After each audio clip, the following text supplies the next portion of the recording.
नमस्कार, मैं हूं आपके साथ नेहा दुबे। एपीएन के लोकप्रिय कानूनी प्रोग्राम लीगल हेल्पलाइन में आप सभी का बहुत स्वागत है। इसमें हमारे कानूनी विशेषज्ञ रोजमर्रा की जिंदगी की समस्याओं से जुड़े कानूनी मसलों पर आपकी शंकाओं का समाधान करते हैं। आप भी इस प्रोग्राम से जुड़ सकते हैं और फोन करके कानूनी राय ले सकते हैं। आज हम आपको बच्चों के यौन शोषण और उससे जुड़े पॉक्सो एक्ट से जुड़ी जानकारी देंगे। साथ ही इस मसले से जुड़े आपकी समस्याओं का समाधान भी करेंगे। बच्चों के साथ होने वाले यौन अपराधों की घटनाएं समाज को शर्मसार करती है। इस तरह के मामलों की बढ़ती संख्या देखकर सरकार ने वर्ष 2012 में एक विशेष कानून बनाया था, पॉक्सो कानून, यानी कि protection of children from sexual offences act 2012, जिसको हिंदी में लैंगिक उत्पीड़न से बच्चों के संरक्षण का अधिनियम 2012 कहा जाता है। इस कानून के तहत अलग अलग अपराध, अलग अलग सजा का प्रावधान है और ये भी ध्यान दिया जाता है कि इसका पालन भी कड़ाई से किया जा रहा है या फिर नहीं। इस कानून की धारा 4 में वो मामले आते हैं जिसमें बच्चों के साथ कुकर्म या फिर दुष्कर्म किया गया हो। इस अधिनियम में 7 साल की सजा से लेकर उम्र कैद तक का प्रावधान है। साथ ही जुर्माना भी लगाया जा सकता है। इस अधिनियम की धारा 6 के अंतर्गत वो मामले आते हैं जिसमें बच्चों के साथ कुकर्म, दुष्कर्म के बाद उनको चोट पहुंचाई गई हो। इस धारा के तहत 10 साल तक उम्र कैद की सजा का प्रावधान है। साथ ही जुर्माना भी लगाया जा सकता है। हाल ही में केंद्र सरकार ने बाल यौन शोषण अपराध संबंधी कानून का कठोर बनाते हुए बाल यौन अपराध संरक्षण नियम पॉक्सो 2020 को अधिसूचित किया है। इसमें किए गए नए संशोधन के तहत बाल उत्पीड़न से संबंधित प्रावधानों को अधिक कठोर बनाया गया है। नए संशोधन के तहत स्कूल, केयर होम और ऐसे अन्य संस्थानों में कर्मचारियों की नियुक्ति हेतु पुलिस सत्यापन को अनिवार्य करने के साथ ही कुछ अन्य महत्वपूर्ण परिवर्तन भी किए गए हैं। ये तो थी बुनियादी जानकारी। बच्चों के यौन शोषण और उससे जुड़े पॉक्सो एक्ट की ज्यादा जानकारी देंगे हमारे आज के कानूनी विशेषज्ञ अधिवक्ता प्रदीप कुमार यादव जी। प्रदीप जी, आपका बहुत स्वागत है। प्रदीप जी, आपको पॉक्सो एक्ट से जुड़े हुए तमाम कानूनी पहलुओं को समझाएंगे, जानकारी देंगे। पॉक्सो एक्ट से जुड़ा हुआ कोई भी अगर आपका सवाल है, अगर आप जानना चाहते हैं तफसील से इस एक्ट के बारे में, तो आप हमें फोन कर सकते हैं। फोन लाइंस खुल चुकी है। तो आज जो हम विषय लेकर आपके सामने हाजिर हुए हैं, वो विषय आपको बता देते हैं। बच्चों के यौन शोषण से संबंधित ये विषय है।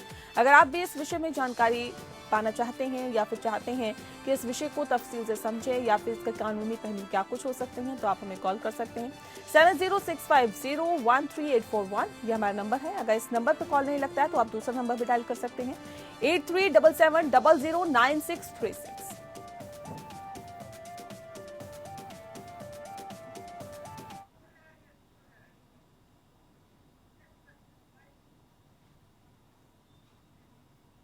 जी हाँ, तो पॉक्सो एक्ट की आज हम बात करेंगे। प्रदीप जी लगातार हमारे साथ जुड़े हुए हैं। प्रदीप जी, सबसे पहले पॉक्सो एक्ट क्या है, ये हमारे दर्शकों को समझाइए।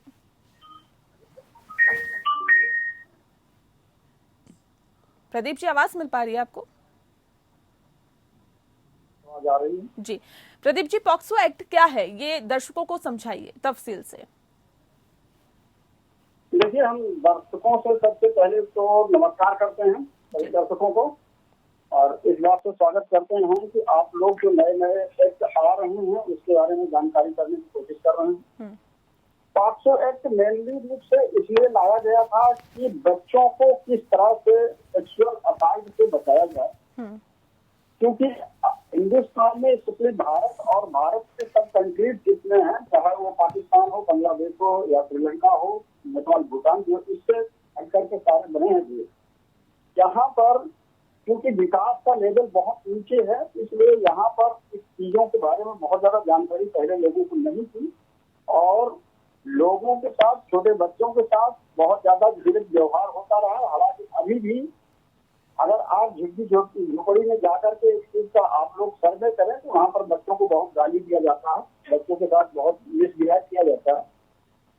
इसको बचाने के लिए भारत सरकार ने पॉक्सो एक्ट लाया जो 2012 में आया था और 2012 में आने के बाद इसमें इस सारी चीजों की व्यवस्था की गई कि किसी बच्चे के साथ मिसबिहेव होता है, गाली गलौज होता है, तो बच्चा अगर किसी से नहीं बता पाता है, अपने माता पिता से बताता है और माता पिता अगर अगर समाज में उसका नहीं ले सकते हैं तो कंसर्न पुलिस स्टेशन पर जाकर के इस बारे में कंप्लेंट कर सकते हैं। अगर कंसर्न पुलिस स्टेशन मान लीजिए कंप्लेंट लेने से मना करता है तो ह्यूमन राइट्स और अदर जो गवर्नमेंट एजेंसीज हैं उनके पास जा करके इसके बारे में शिकायत कर सकते हैं। और इसके बारे में शिकायत करने के बाद निश्चित तौर पर जो अपराधी होंगे उनको जो है इसके बारे में सजा दिलाने की व्यवस्था की जाती है। प्रदीप जी, किस उम्र के बच्चों के खिलाफ शोषण इस कानून के तहत आते हैं, ये भी हमारे दर्शकों को बताएं। मैडम, इसमें दो तरह से होते हैं। दर्शकों को मैं बता दूं कि 18 साल से नीचे के बच्चों के साथ, फीमेल बच्चों के साथ 18 साल के नीचे का फीमेल बच्चा है और उसके साथ अगर जो व्यवहार होता है तो पॉक्सो एक्ट में आता है। मेल बच्चे के साथ भी अगर 16 साल के नीचे का मेल बच्चा है, क्योंकि पॉक्सो एक्ट में जब से निर्भया केस घटित हुआ है उस समय से मेल को जो है थोड़ा सा डिस्क्रिमिनेट कर दिया गया है कि अगर मेल हीनियस क्राइम में इन्वॉल्व है और उसकी उम्र 16 से ज्यादा है तो उसे चिल्ड्रन उसमें माइनर तो माना जाएगा, लेकिन उसका जो ट्रायल चलेगा वो जो है मेजर के रूप में ट्रायल चलेगा। इसलिए मेल को थोड़ा सा 2 साल की जो थी वो फीमेल से अलग कर दिया गया है। लेकिन 18 साल से नीचे के फीमेल जो हैं उनके साथ अगर इस तरह से कुछ भी व्यवहार होता है उसे पॉक्सो एक्ट के अंतर्गत लाया जाएगा। ठीक है प्रदीप जी, पॉक्सो कानून के तहत सेक्सुअल असॉल्ट की व्याख्या क्या है, कैसे व्याख्या करेंगे? देखिए मैडम, सेक्सुअल असॉल्ट की व्याख्या बड़ी लंबी है मैडम। मैं दर्शकों को एक चीज बता दूं कि सेक्सुअल असॉल्ट किसी भी तरह से मिस अप्रोप्रिएट टच में आ जाता है जी। सेक्सुअल असॉल्ट जरूरी नहीं है कि उसके साथ संबंध बनाए जाए। सेक्सुअल असॉल्ट ढेर सारी मनोविकृति का डिपार्टमेंट होता है कि आदमी कभी कभी अपनी इच्छाओं को पूरी करने के लिए कुछ उनके ऐसे अंगों को बच्चों को छूता है जिससे कि बच्चे प्रभावित हो जाएं। और हो सकता है कि कुछ बच्चे ऐसे प्रभावित हो जाते हैं जिससे तो उस आदमी के अंडर में आ जाते हैं, क्योंकि बच्चों को ये चीज पता नहीं होता है कि किस चीज से क्या नुकसान हो सकता है और वो प्रैक्टिकल पर बहुत तेज ध्यान देते हैं। तो प्रैक्टिकल के उसमें कभी कभी आदमी की एंडेसिव उसमें आ जाते हैं और आ करके वो गलत काम कर रहे हैं। लेकिन उस गलत काम को करने के बाद जब उनको एहसास होता है तो कभी कभी डर के मारे न तो गार्जियन से अपने बता पाते हैं, माता पिता से बता पाते हैं, न सोसाइटी से बता पाते हैं। लेकिन जब उनको वही आदमी जो जिसने अपने गिरफ्त में लिया है जब उनको ब्लैकमेल करने लगता है या बहुत ज्यादा टार्चर करने लगता है तो आप लगातार समाचार में देखती होंगी और समाज में इस तरह से घटनाएं घट भी रही हैं कि उस समय से वो अपने गार्जियन से या अपने नजदीकी मित्र से किसी से बता करके इसके बारे में सॉल्व वो करता है तो उसके मित्र उसके माता पिता से बता देते हैं, उसका जो भी गार्जियन नेक्स्ट फ्रेंड होता है उससे बता करके इसके बारे में कंप्लेंट दर्ज करा करके उस व्यक्ति को सजा दिलाने की कोशिश की जाती है। ठीक है प्रदीप जी, आप बने रहिए हमारे साथ। एक बार फिर से अपने दर्शकों को हम बताना चाहेंगे कि अगर आपके भी कोई सवाल है या फिर आप किसी भी विषय पर कानूनी सलाह चाहते हैं तो आप हमें कॉल कर सकते हैं। टीवी स्क्रीन पर लगातार हमारा नंबर फ्लैश हो रहा है, कॉल कीजिए और बताइए कि आपका क्या सवाल है, किस विषय पर आप कानूनी सलाह लेना चाहते हैं, क्योंकि आज का जो विषय हमारा है वो है पॉक्सो कानून, जिसके विषय पर हम लगातार चर्चा कर रहे हैं। प्रदीप जी लगातार हमारे साथ जुड़े हुए हैं। प्रदीप जी, पॉक्सो कानून के तहत बच्चों के यौन शोषण पर सजा कितनी होती है? देखिए, बच्चों के यौन शोषण पर सजा का प्रोविजन तो लाइफ मतलब आजीवन कारावास तक है, लेकिन न्यूनतम 10 साल की सजा का प्रोविजन किया गया है। लेकिन जो कुछ कंडीशन में 14 साल की सजा का भी प्रोविजन है। पॉक्सो एक्ट में जो सबसे अच्छी व्यवस्था की गई है कि दूसरे अन्य घृणित जो गलत कानून होते हैं, जो अपराध होते हैं समाज में, दूसरे अपराध घटित होते रहते हैं, जैसे कि 302 मर्डर हो गया या 304 की डाउरी डेथ हो गई या 376 रेप हो गया, उनमें जो है कभी कभी कोर्टें बड़ा लीनियंट व्यू दे करके अपराधियों को बेल दे देती हैं। लेकिन पॉक्सो एक्ट को इतना स्ट्रिक्ट बनाया गया है कि कोर्टें इसमें लीनियंट व्यू नहीं देती हैं, क्योंकि कोर्ट में जो प्रिजाइडिंग ऑफिसर होते हैं, जो जजेज होते हैं, उनका भी मानना है कि अगर बच्चों के प्रति किस तरह से अपराध किया गया, एक बच्चे के प्रति जब अपराध होता है तो वो बच्चा पूरे जीवन तक अपने जीवन को जी नहीं पाता है, इसलिए वो होल सोसाइटी का अपराध होता है। इसलिए इस पर कोर्टें अपना लीनियंट व्यू न लेकर के जो भी कंसर्न अधिकारी जो भी अपराधी होता है उसको बेल जल्दी नहीं प्रोवाइड करती है। जी प्रदीप जी, अगर आरोपी भी नाबालिग है तो क्या उसे सजा मिलती है क्या? निश्चित तौर पर आरोपी अगर फीमेल है, देखिए आरोपी दो तरह से होते हैं। अपने यहाँ मैं दर्शकों से बता दूं कि मोस्टली अपने यहाँ जो भी कानून बनते हैं उसमें अधिकतर महिलाओं को संरक्षण देने के लिए बनते हैं। उसका रीजन कुछ अलग नहीं है, उसका रीजन है कि अपने यहाँ महिलाएं अभी इतना डेवलप नहीं हो पाई हैं, इसलिए उनको कानून के तहत उनको सुरक्षा दी जाती है कि कानून का सहारा लेकर के अगर उनके साथ कुछ गलत हो रहा है तो उसका पालन किया जाए।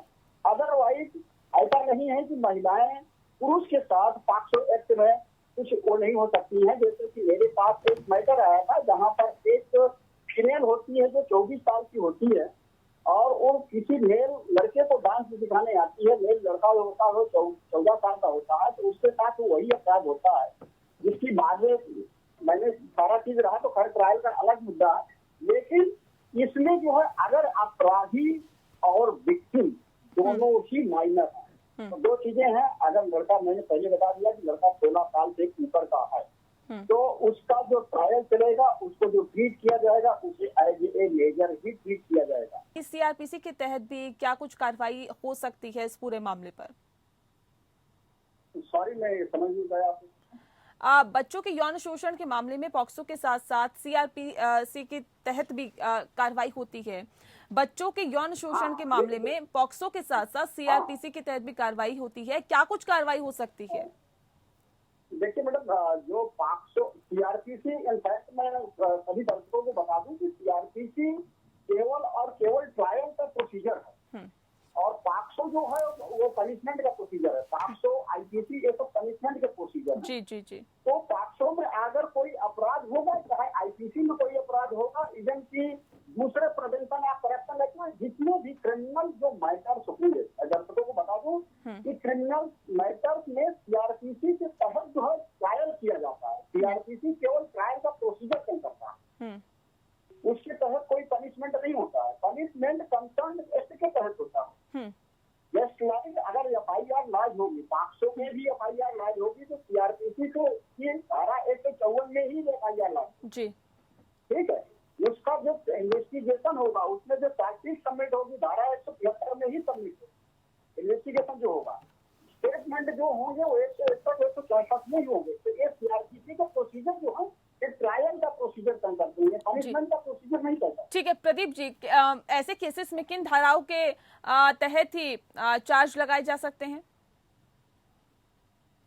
अगर देखिए स्पेशली अगर पॉक्सो एक्ट में आए तो पॉक्सो एक्ट में दो तरह से चलेंगे। एक तो पॉक्सो एक्ट से जो तहत कार्रवाई होगी उसके साथ साथ आईपीसी की धाराएं जो है लागू हो जाएंगी। आईपीसी की धारा 354 लागू हो जाएगी, जैसे छेड़खानी का मुकदमा दर्ज किया जाता है। 376 जो रेप बहुत ज्यादा चर्चा का विषय बना रहता है, 376 उसमें लागू हो जाएगा। 377 भी लागू हो जाएगा, जो ये आईपीसी की धाराएं लागू होंगी। 323 326 मतलब पॉक्सो एक्ट के साथ साथ आईपीसी की धाराएं भी लागू हो जाएंगी। सपोज कीजिए कि किसी छोटे बच्चे को, फीमेल बच्चे को किसी आदमी ने, किसी अपराधी ने इन अप्रोप्रिएट मैनर में टच करता है तो एक तो पॉक्सो एक्ट में जाएगा ही, लेकिन उसके साथ साथ 354 में भी जाएगा। वो 354 जो होगी वो आईपीसी की धारा होगी। या उसी तरह से मान लीजिए कि 15 साल या 16 साल की लड़की के साथ रेप होता है तो 376 में तो बुक होगा ही वो अपराधी, लेकिन उसके साथ साथ पॉक्सो एक्ट लागू होगा। पॉक्सो एक्ट केवल और केवल एज को डिफाइन करता है कि दैट मीन्स ये जो घटना घटित हुई है वो सर्टेन एज के बिलो व्यक्ति के पास। जी प्रदीप जी, बच्चों के मामले में ऑनलाइन अश्लील सामग्री से जुड़े क्या कुछ कानूनी प्रावधान है और सजा कितनी हो सकती है इसमें? बच्चों को फिर वही चीज मैं बताऊंगा मैम कि ऑनलाइन जो चीजें होती हैं उसमें भी आईटी एक्ट के तहत कार्रवाई तो होगी जी, ठीक है। सब्सिक्वेंट आईटी एक्ट जाएगा, लेकिन अगर बच्चा शिकायत करता है तो सबसे पहले पॉक्सो एक्ट में ही कार्रवाई होगी। मतलब बच्चों को सुरक्षित रखने के लिए बच्चों के साथ कोई गलत व्यवहार ना हो, चाहे वो ऑनलाइन हो, सोशल मीडिया के थ्रू हो या फिर इन अप्रोप्रिएट मैनर में फिजिकल रूप में टच किया जाए, तो वो सारी चीजों से सुरक्षा पॉक्सो एक्ट में दिया गया है। पॉक्सो एक्ट से हट करके कोई आदमी अगर दूसरी तरह से चीजों को करता है, जस्ट लाइक हम आप एडल्ट हैं, हमको आपको कोई आदमी सोशल मीडिया के थ्रू या